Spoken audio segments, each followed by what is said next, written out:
This is Bill Ryan here from Project Camelot and Project Avalon, and it's 20th of February 2010, and it's my great privilege to be meeting again with Klaus Donner. And in this video presentation, it's going to be an interview of the difference, because I'm going to do very little talking indeed, maybe none at all.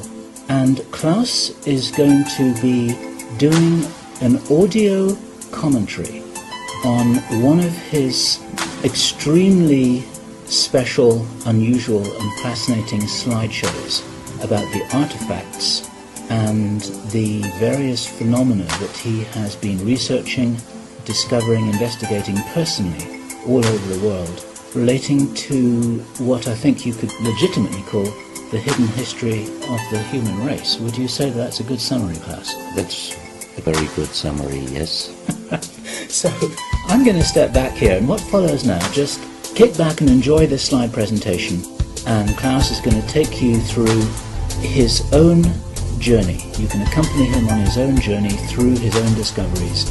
And take it away, Klaus. What are we looking at here? I can see an array of pyramids. What's the significance? The significance is that you can find pyramids all over the world on each continent, and the question is when and who did build those pyramids, why many of those pyramids all over the world are looking very, very similar. Another question is, did there really exist a global civilization? And I think many of our researchers are really telling us that once upon a long time a global civilization existed. But how many thousands of years ago, we don't know. Most of the audience of Project Camelot may know about the story of one stone pyramid building found in 1984, 25 meters under the sea level in Japan on the island of Yonaguni, which is the southeast Japanese island belonging to the Ryukyu island group. And there is still a struggling of some international archaeologists who are saying that these monuments were done by nature. But my friend Professor Masaaki Kimura did several years since then researches not only on this monument, but also he found several others close by. On the right side down you have a model, and one thing nature is definitely not doing on top of two platforms of this monument. There is one huge stone turtle and one huge stone bird like an eagle. Nature is doing many things, but not such a precise, perfect monument, and the question is, where are all the stones? If nature would have done it broken down, where are those stones? There are also streets, and there was also found a stone stadium like a Roman Colosseum with stone seat rows and stone stairs. Nature is great, is doing many, many great things, but not such perfect buildings. Here you have the huge stone turtle, and you can see also how small is a diver against this big monument. Here you have one street with stairs going up. Here again a very close-up picture just to recognize the size of this huge monument. Here you can see some world maps. On the top, on the right side, you can see the Piri Reis map, which was used already long time before Christopher Columbus came to America. And you can see how perfect this map was already in the beginning of the 16th century, showing part of Europe, of Spain, Portugal, part of Western Africa, and also part of South America. We do not know until now who was able to make such a perfect map already centuries ago, and on the rest of the Piri Reis map, which we do not show on this picture, you can also see the Antarctic without ice. In 1956, researchers found out that the Earth under the ice mass at the Antarctic is exactly like the Piri Reis map was showing. So this Piri Reis map should be at least older than 10 to 12,000 years. But the next question would be, who was able to make such a wonderful world map?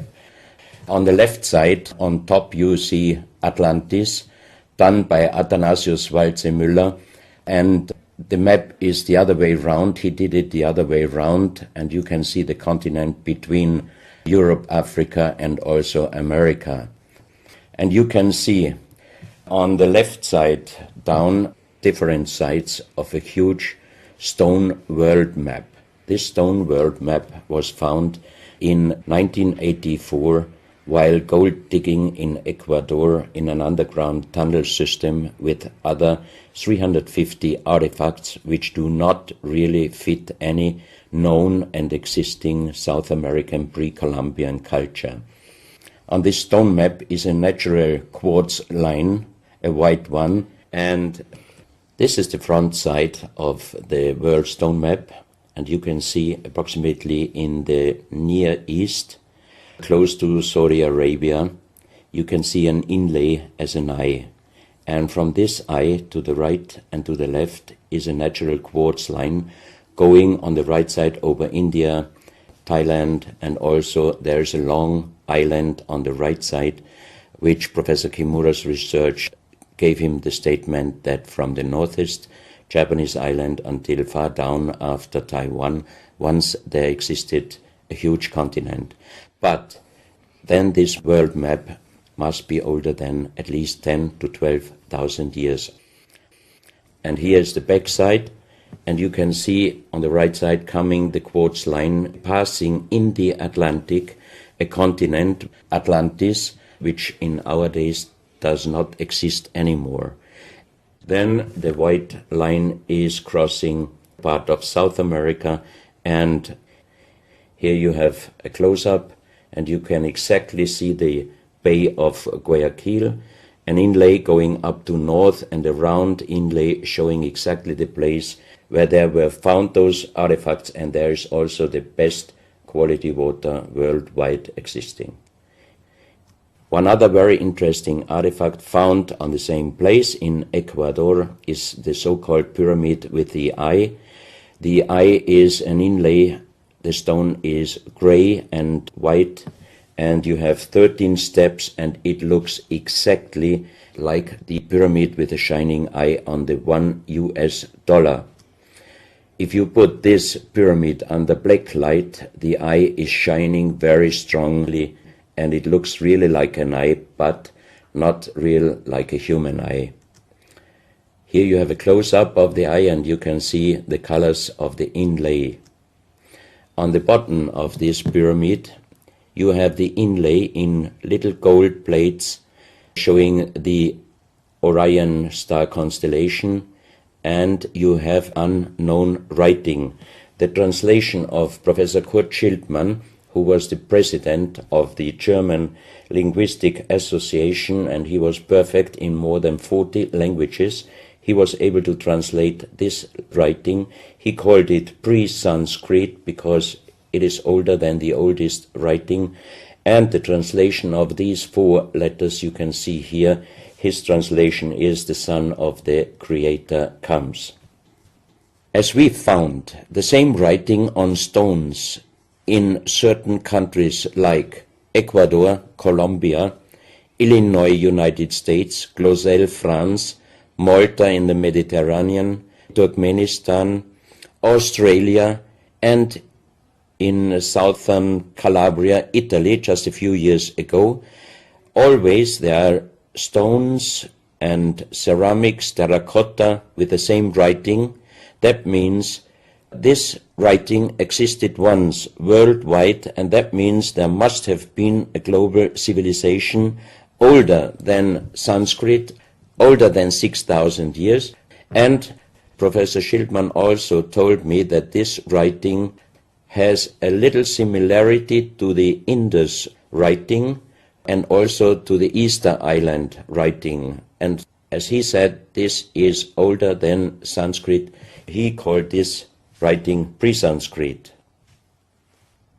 On this stone, you can see on the top the 2 eyes, and then you see the right hand holding the pyramid and putting the left hand on top of the pyramid. That means showing how to use this pyramid with the eye. On this stone you can see an encarving, sitting a man on a stone, holding the pyramid exactly as it was shown on the artifact before. From his eyes are going rays out, and on the right side you see two bowed persons. On his head he has something like a small helmet, and from this helmet goes up like an antenna to a strange object over him. And here you have the photo of the discovered helmet. We could not yet make a metal research or checking what kind of metal was used, but you can see in the center of the helmet that something is missing, and that might have been this kind of antenna which was shown on the artifact before. Another very strange finding from the same place is one big jade cup and 12 little jade cups. As the 12 cups are man-made and each one is a little bit different in size, if you fill them up perfectly with water and you put the 12 cups of water inside the big cup is completely filled. The next strange thing is that you can see on the little cups numbers which are looking like the Mayan numbers, but if you compare them with the Mayan numbers, you find out that there are some little differences. And on the big cup you can see a perfect inlaid star constellation, also showing the Orion and other stars. And inside the big cup it is very, very magnetic, and outside the cup nearly nothing. Professional geologists are saying this is impossible, because if a stone has metal particles inside the stone, it must be same magnetic from both sides. Here you have a close-up of the big cup, and you can see a perfect inlay of star constellations, and they are shining very brightly if you put black light on it. Here you have some small cups that you can figure out more clearly the style of the numbers inlaid in a strange material, also shining under black light. That's another piece, a jade plate with the same star constellation inlay like on the big cup, and two persons facing the sky, and on the next picture you can see that also the eyes of these two statues and the star constellation is shining very strongly under black light. This was once a hard-formed brown stone, changing the color in the center of the stone into black, which usually in nature does not happen. And you can see, if you look very close, you can see a face with closed eyes, with a mouth, the nose, a long beard and long hair. On the left side, the face and also the stone is broken. This is the reverse side of this stone. You can see a spiral and a triangle. The center of the triangle is very magnetic, also shining under black light. Here we have the backside of a cobra. The cobra never existed in South America, but this one was found at the same place. On this side of the cobra head you have 33 lines in lines. So 33 is also a very mystical number since long time. And on the left side and right side you have 7 points inlaid, and maybe these are the chakras. Also this cobra head is shining brightly if you put black light on it. Another object here, you have a perfect worked dolphin head, and also this artifact is shining under black light. Here you have a kind of stone helmet. You can put this granite stone helmet on your shoulders, or you can lay your head inside it, and the inlay points which you see on this helmet, some experts told me that these points are exactly the acupuncture points on the human head. Here you can see how it might have been used, and a few months ago they found at the same place an unfinished stone helmet. So that means that also some of these artifacts were made directly in Ecuador, but many, many years ago. And also the inlay on this object are shining under black light very bright. This is a fantastic jade snake, and also the inlay points are shining under black light. Here we have one artifact which is very perfectly carved on the back side, so that means it might have been used to put this artifact on the front of your forehead. You can see the two eyes inlaid, and on the reverse side you have the so-called third eye. Maybe this artifact was used for some ceremonies or for meditation. Here we have a jade plate with an inlay of a spiral, also shining brightly under black light.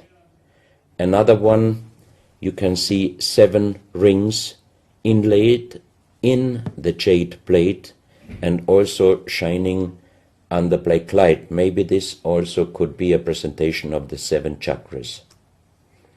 Here is one of the ceramics found there. It's a great masterpiece, and the question is, how can you make this artifact out of one piece of ceramic? Here we have another pyramidal stone found also in Ecuador. On top you see the pyramid with the eye, and you have down several spirals and symbols. Some of them are very similar to the churchward Nakal plates, which he found 1880 in India, and the translation was talking about the sunken continent of Mu. This is a marble with another inlay of a spiral, also shining very brightly under black light. Another stone in a pyramidal form with an inlay of an eye. Here you can see again the pyramid with the eye, and on the bottom you see the Orion star constellation, the 3 Orion stars, which might focus us to the 3 pyramids in Egypt. Here you have a ceramic statue. You can see the style of sitting is not real pre-Columbian style. It looks like the lotus seat from Asia. On top of this statue you have a head with some points, and it looks quite similar to many of the Buddha presentations. He holds a snake in his mouth. The snake is a very, very mystical and very often presented object. So that means this statue is not from any existing or known pre-Columbian culture. Even the next one, you can see that how this statue is sitting, it looks more the direction of Asia. On top of his head, again a very strange head, and in the center you can see like the head of a frog. Also the frog is a very mystical animal in old South American pre-Columbian culture, but also in Africa and also in Asia. Here another ceramic statue holding a kind of plate in his left hand, and it looks also not really pre-Columbian culture. This is another very strange artifact holding a stick with a snake.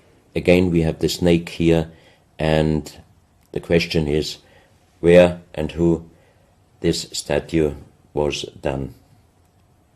This is a photo of the Altiplano in Bolivia. Archaeologists and researchers found out that at least before 4,000 years, there was happened a very big impact in Argentina, and the shock wave of this big impact destroyed many stone buildings in the Altiplano of Bolivia. You have here a picture of Pumapunku, a very strange place close to Tiahuanaco in Bolivia, and you see tons of stone plates with perfect work on it, destroyed.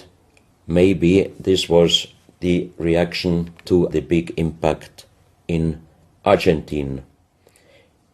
Here you have my friend Giancarlo Bonfanti, Italian researcher, in the center of the so-called Sun Gate in Tiahuanaco in Bolivia, and some researchers write that the figurines on top of this side of the Sun Gate are showing the Venus calendar. Here you have one of the big stone plates from Pumapunku, and you can see how perfect this stonework was done. And the question is, could you do such perfect work with simple tools? Close to this area, they found skeletons with a size of 2.6 meters. And the picture on the top shows you the skull of one of these skeletons, and it looks like it is deformed, but definitely these skulls are not deformed. They are natural style, like an egg. On this photo you see how strong the jaw of those skulls were. This is a front view, and the most interesting photo is this one, because you can see that the top of the skull does not have the three plates which we have as Homo sapiens, and that shows us that these skeletons are not Homo sapiens. What we might be able is doing a DNA check and an age dating on these skeletons, because we are very much wondering what kind of humans did exist long time ago and how long ago. On the next pictures I show you some artifacts found close by the real giants, and when I first time got this mask in my hands, I tried to look through the two eyes. At that time I didn't know that they were belonging to 2.6 meter skeletons, and I was just wondering, why did they make masks where you can only look out from one eye? But after knowing that those people were over 2.5 meters, I could imagine that their skull was of course bigger than our skull, and that's why these masks were for us oversized. That's another mask from Bolivia, another one with very wonderful encarving, many spirals and many symbols, which we also found in many other cultures. This is a very heavy stone figurine, and again here you can see on the top the head of a snake going down on his backside. This is the reverse side. You can see again the snake. So that means the snake must have been a very, very important animal in the past of our history. Here you can see a stone flute. The strange thing is that the vibration of the sound of these stone flutes is exactly the same as our brain waves. So that means maybe those flutes were used for meditation or for healing purposes. And each two holes are connected perfectly with each other. That means you can make perfect holes into this very, very hard stone, but how you connect with simple tools the two holes on the bottom, this would be even in our days a very difficult work to do. Because it's in the shape of a U and it curves round inside the stone. That's right. And with simple tools you are definitely not able to do such a work. And even the holes are very precise. This is the form of a boat, and you have 3 flute pipes at the end. Here you can see how perfectly they were made. This is another flute, very small. You can use it only with very soft blowing, and the sound is like the sound of the dolphins. This is an artifact where we do not have any idea for what purpose it was used. Now we are in Colombia. On the next few photos I show you very strange artifacts from Colombia in South America. The most famous industrial designer and architect in Colombia, Professor Jaime Gutierrez, is collecting strange artifacts from his country already since centuries. His most important piece is the so-called genetic disc. Here you can see a disc made out of lyddite, a very hard stone. It's nearly the same hardness as granite, but the structure of lyddite is like leaves, so it would be quite impossible to make the same disc in our days out of the same material. The diameter of this disc, we call it the genetic disc, is about 27 centimeters. And on this disc you have several things presented which usually you can only see with a microscope. For example, on the left side, around 11 o'clock, you can see one egg, human egg, without, and another with spermia. On the right side, at approximately 1 o'clock, you can see some spermias, and then you have several very strange presentations which we could not explain. But here on the left side you have a microscopic photo from the inside of a lady done by a Swedish photographer, and you can see that the egg without and with spermia looks exactly like the presentation on this genetic disc. On the reverse side you have on top several presentations of fetus in different size, different age, ending up with looks like a little child. You see also at the end of the plate around 6 o'clock female and male, and also on the right side around 9 o'clock you can see the presentation of man, woman and child. But the strange thing is how they present those human-like heads. Here you can see a knife done by the same material, lyddite. On top of the knife, on the handle, you have mother's head. Beyond you have the child's head, and the umbilical cord is going around the neck of the child. So that means this knife would have been used to cut the umbilical cord, saving the child's life. This is a close-up mother, child and umbilical cord. This is an instrument.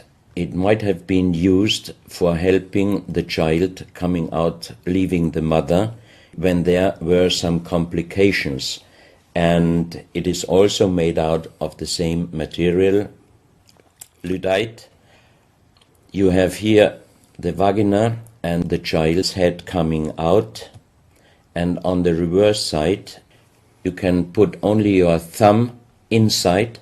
That means you can only use this instrument with your fingers, meaning you cannot use power. So that means it might be safer helping the child leaving the mother than our instruments we are using in our days, because sometimes the modern instruments, while being used, can damage the child's head.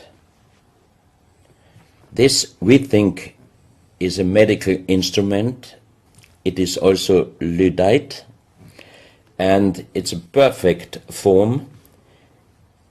Another one, and these are other ones, they are very much smaller than shown on this photo.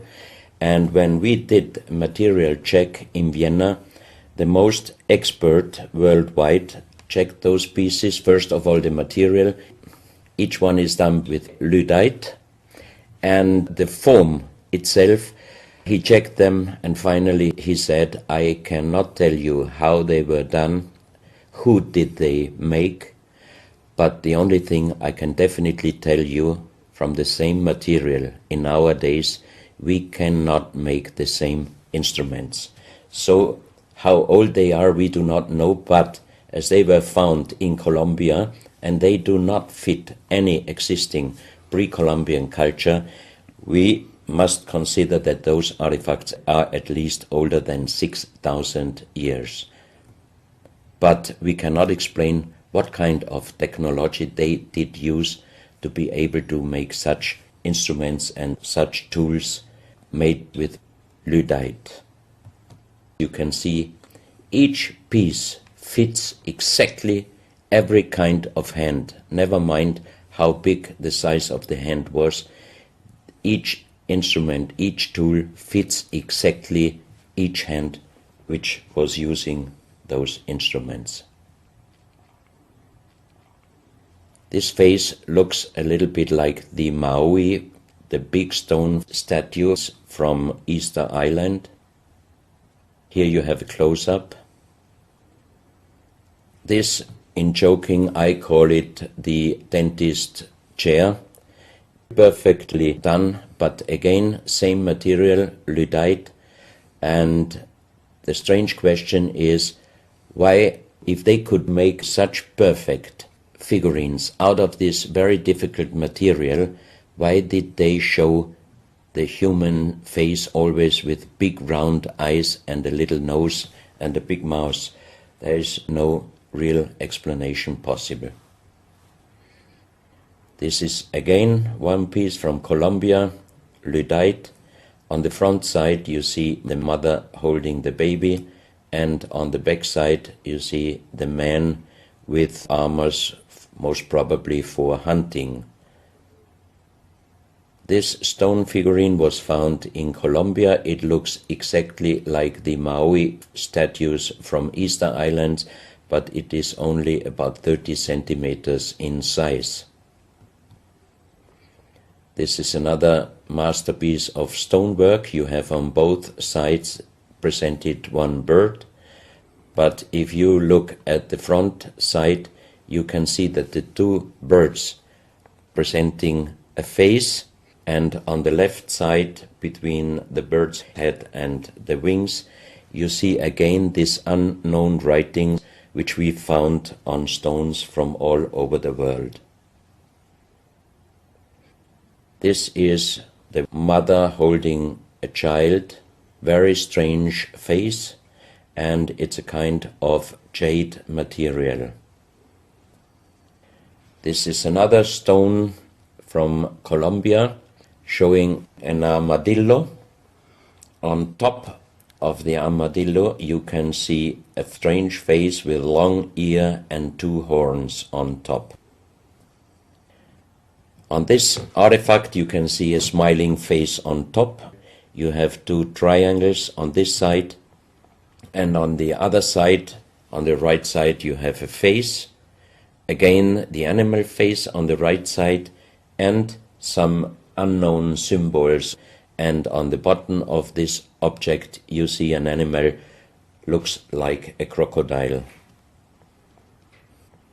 Now we are moving to Guinea, West Africa, very close to the border with Mali.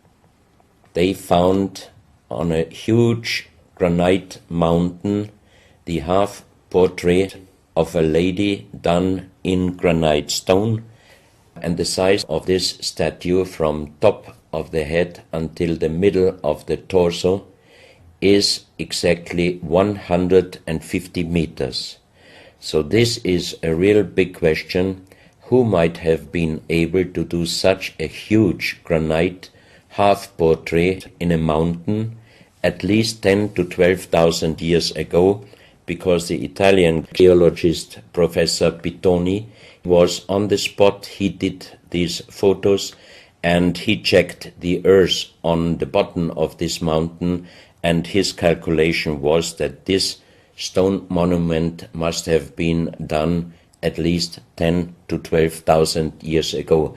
But then we have the real big question: who could have been able to do such a big stone monument? Even in our days, it would be impossible, or at least it would cost so much money that it would never be able to do.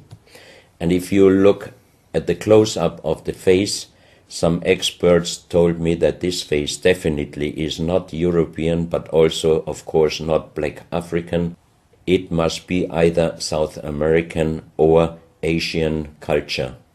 But then again, we are at the point 10 to 12,000 years ago. It might be the civilization, the lost civilization from Atlantis. Close to this area in Sierra Leone, Professor Pittoni was in charge of diamond excavations. And as he heard in this area a legend about Allah was angry with some angels, and he put them into stone and throw them to the earth. He put the sky, also made it into stone and throw it to the earth, and he put the stars and throw them to the earth. The legend says that the sky, you can see on this stone, they call them sky stones, sky blue stones found in this area under the earth. And we did research in Vienna. This is definitely artificial stone.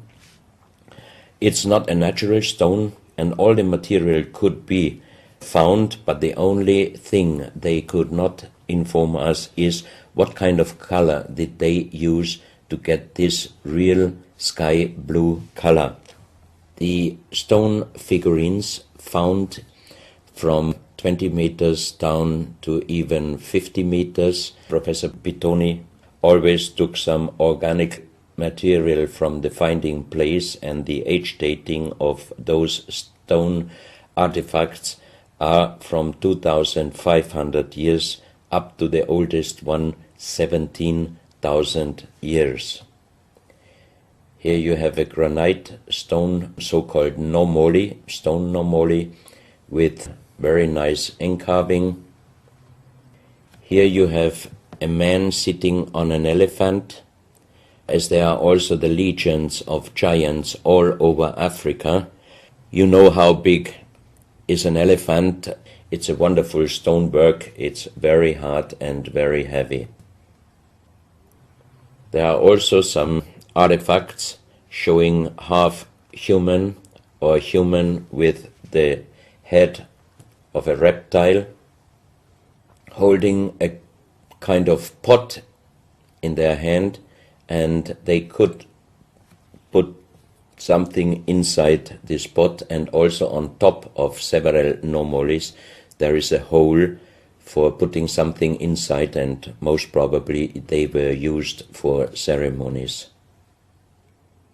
Here you have a kind of animal. It looks like a dinosaur, and when Professor Pittoni found this statue, it was making a strange noise. So he opened the statue, and they found inside the small black ball you can see on the bottom of the statue, and this was iron material. When we did the research on this artifact, and especially on this metal ball, next morning the professor called me and told me that somebody must have done a bad joke to me. I asked why, because the result of the research was this metal material is chrome steel, and chrome steel was found first time at the beginning of the 20th century in Austria.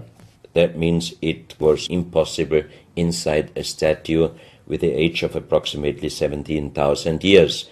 But when I called immediately Professor Pittoni, he was laughing and he said, I'm a geologist. If a statue is making a strange sound, I do not open it just right away, but I did several X-rays, and you can see here on the right picture one of the X-ray photos, and you see that inside the closed statue already the round ball, the chrome steel ball, was existing. On this X-ray photo you can see exactly, and also Professor Pittoni saw that this statue in former days already was opened but perfectly closed again, and he called a specialist who opened it exactly concerning this photo, the small stone ball which was closing the hole inside, and you can see that the metal ball was already existing. Some of you might have watched several pictures, photos on the internet of giant skeletons found in desert, in India, in China and other places. Most of those photos were competition photos to present Photoshop. Perfectly done. I also was quite impressed when I received first time one of those photos, but these photos I'm showing you now, they are definitely not coming out from a Photoshop competition. These photos are real skulls and skeletons. This skull was found in a tunnel system underground in Colombia. The skull is dated up to 11,000 years. The skull is bigger than normal skull, and the front teeth of the jaw are lined up in a different way than our teeth. Something that occurs to me here is that there's a very strong, pronounced jaw. It's a very prominent jawline, very prominent chin. And here you see a photograph that was shown to us by a Project Camelot insider. Now, this isn't a real photograph. This is a scene from the old Arnold Schwarzenegger movie Conan the Barbarian. And what you're seeing here is a special effect on the actor James Earl Jones. The critical thing here is the shape of the jawline. Our witness, who had spent time with the Anunnaki in real time, in the present day, said that one of the things that characterizes them, besides their size, which he says was 8 or 9 feet tall, he said they're very large and they're very strong and they look larger than that. But that's round about their height, which matches exactly the 2.6 meters that Klaus has been talking about. He said this is a very prominent, strong jawline, and this is what strikes me about these skeletons, these skulls here that we're looking at right now. Didn't know. No, you need to know this. Back to Klaus. So once again, here you have a very old photo done in a museum in La Valletta in Malta, and it shows several long skulls, and the explanation is deformed skulls, but they are very long, going to the back. This is one of several very, very strange skulls. They are presented in a small museum in Ica in Peru. Ica is located close to the famous Nazca lines, and the museum is called Museo Maria Reiche, the German lady who was researching her whole life about the Nazca lines. And in this museum you can see the most strange skulls I ever saw, all found in this area close to the Nazca lines. So the question is, what kind of humans were living there, and how did they get those skull forms? And especially this one, definitely several doctors and experts told me it would not be possible to create such a kind of deformation, because through deformation you do not get the double bone material on the skull, and on this skull even you have particles of the skin and hairs, and I think it would not be difficult to do a age dating and especially a DNA analysis of this skull.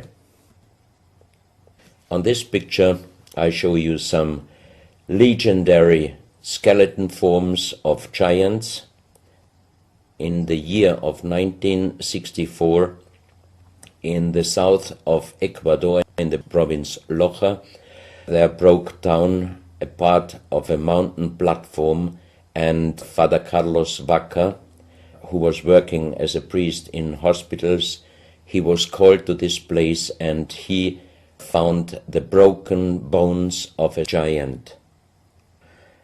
Good.